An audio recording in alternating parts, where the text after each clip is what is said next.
بسم اللہ الرحمن الرحیم۔ اسلامی تاریخ میں سے حضرت ابراہیم علیہ السلام کو سزا دینے کی تجویز، حضرت ابراہیم علیہ السلام کی توحید کی دعوت دینے کی خبر اس وقت کے بادشاہ نمرود کو پہنچ گئی۔ نمرود خدائی کا دعویٰ کرتا تھا۔ بادشاہ نے حضرت ابراہیم علیہ السلام کو طلب کیا۔ آپ نے وہاں بھی اللہ کی وحدانیت، اللہ کی صفات کو خوب اچھی طرح واضح کیا، جس سے بادشاہ لاجواب ہو گیا اور دشمنی پر اتر آیا۔ یہ اصول رہا کہ جب بھی کسی باطل کے پاس سے دلیلیں ختم ہو جاتی ہیں وہ لڑائی اور جھگڑے پر اور نقصان دینے پر اتر آتا ہے۔ اب والد، قوم اور وقت کے بادشاہ نے مل کر ابراہیم علیہ السلام کو سخت سے سخت سزا دینے کی تدبیر کی۔ بادشاہ کے مشورے پر قوم کے لوگوں نے ایک خاص جگہ میں کئی روز تک آگ لٹکائی، جس کے شعلوں سے آس پاس کی چیزیں بھی جھلسنے لگیں۔ جب لوگوں کو یقین ہو گیا کہ حضرت ابراہیم علیہ السلام اس آگ سے زندہ بچ کر ہرگز نہیں نکل سکیں گے تو آگ کو اس آگ میں ڈال دیا گیا۔ مگر رب العالمین کی مدد اور رب العالمین کی زبردست طاقت کے سامنے کم عقلوں کی تدبیریں کہاں چل سکتی ہیں۔ اللہ تعالیٰ نے آگ کو حکم دیا کہ آگ تو ابراہیم پر سلامتی کے ساتھ ٹھنڈی ہو جا۔ آگ شعلوں اور انگاروں کے باوجود اسی وقت ابراہیم علیہ السلام کے حق میں ٹھنڈی ہو گئی اور آپ اس میں صحیح سالم رہے۔ اس قدرت خداوندی اور معجزے کو دیکھنے کے بعد بھی لوگوں نے ایمان قبول نہیں کیا۔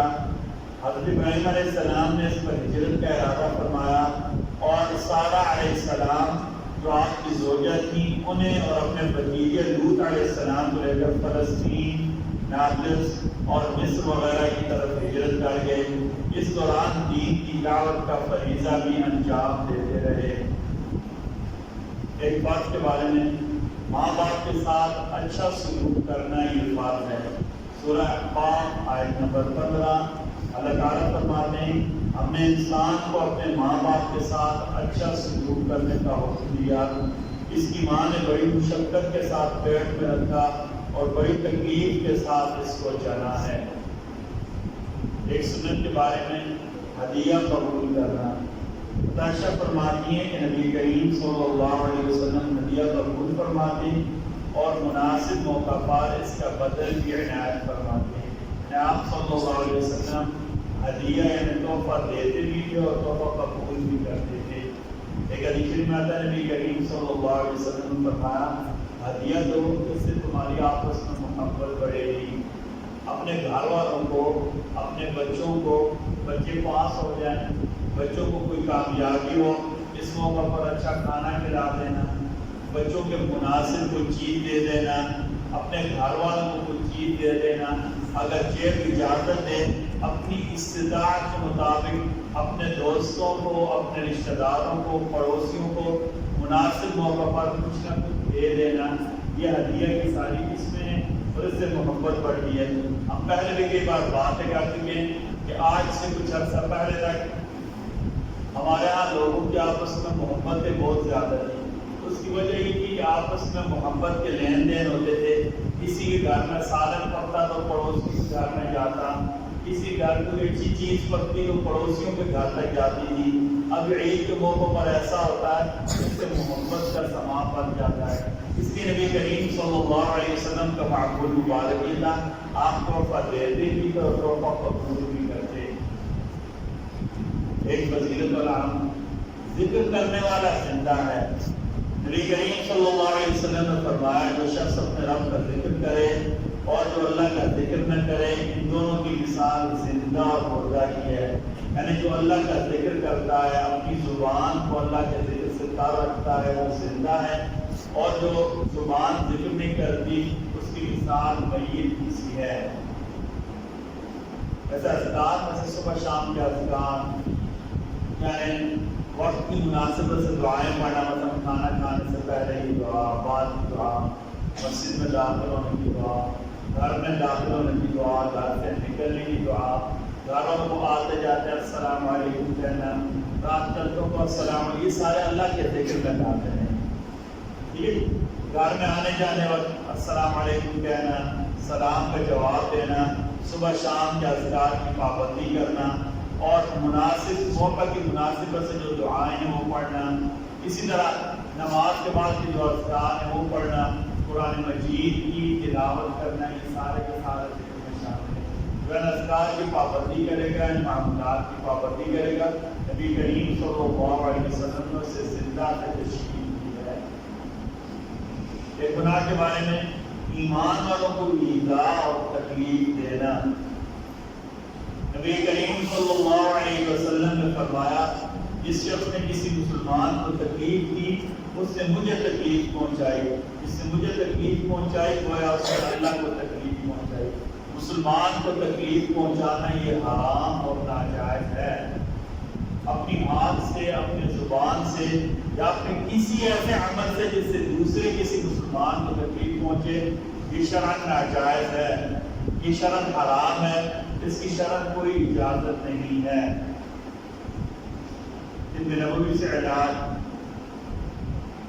زکام کا علاج، نبی کریم صلی اللہ علیہ وسلم نے فرمایا تم لوگ مثلاً گوشت کو سونگا کرو کیونکہ یہ زکام کے لیے مفید ہے۔ تلسی ہوتی ہے، تلسی نام سنا ہے، تلسی کا پودا ہوتا ہے، اس کو مثلاً جوش کہتے ہیں، اس کو سونگنا یہ زکام میں فائدہ دیتا ہے۔ اور باتوں میں لکھا کہ جن لوگوں کو دائمی نزلہ ہوتا ہے وہ اس کا کاو وغیرہ بنا کر کے جو بدن میں نکل جاتا ہے اور انسان کو کافی فائدہ ہوتا ہے۔ تلسی کا پودا بہت مشہور ہے، ہمارے یہاں ہوتا تھوڑا سا کیا کہتے ہیں یہ پرپل کلر کا ہوتا ہے، ٹھیک ہے، یہ بینگنی رنگ نہیں ہوتا ہے، اس رنگ کا ہوتا ہے۔ قرآن کریم کی نصیحت سورہ آل عمران آیت نمبر 103، اللہ تعالیٰ فرماتے تم سب مل کر اللہ کی رسی کو مضبوطی سے پکڑو اور آپس میں نااتفاقی مت کرو۔ اللہ کی رسی کا مراد کیا ہے؟ اللہ اور اس کے رسول کے بتائے ہوئے طریقے، اللہ اور اس کے رسول نے جو طریقے بتائے ہیں، جو دین ہمیں سکھایا ہے، اس سے مراد اللہ کی رسی ہے۔ آپ صلی اللہ علیہ وسلم نے دنیا سے جاتے ہوئے کیا فرمایا کہ اللہ اور میرے طریقوں کو تم پکڑو، قرآن اور حدیث کو اختیار کرو، قرآن اور حدیث کو اپنے لیے حفظ جان بنا لیں، انشاءاللہ بإذن اللہ تعالیٰ اللہ تعالیٰ نا اتفاقی سے بچا لیں گے اور زندگی کو ہر لحاظ سے آسان بنا دیں گے، بلکہ آخرت کی زندگی کو بھی اللہ تعالیٰ بہترین بنا دیں گے۔ ہمارے بھائی عبیر صاحب ہیں، ان کے نانا کے بھائی کو معاف بابا کے چچا کلام اظرم صاحب وفات پا گئے، آپ ان کی مغفرت دعا کر لیں، اللہ تعالیٰ ہم سب کے مرحومین کی مغفرت فرمائے۔ بسم اللہ الرحمن الرحیم، بسم اللہ والصلاة والسلام علی رسول اللہ، اللہم اغفر لحینا ومیتنا وشاہدنا وغائبنا وصغیرنا وکبیرنا وذکرنا وانثانا، اللهم من أحييته منا فأحيه على الإسلام ومن توفيته منا فتوفه على الإيمان برحمتك يا أرحم الراحمين، آمين آمين آمين۔ ویڈیو کے نیچے سبسکرائب کے بٹن پہ کلک کریں، بیل کے آئیکن پہ کلک کیجئے تاکہ ہر نئی ویڈیو کی نوٹیفیکیشن آپ کو مل جائے۔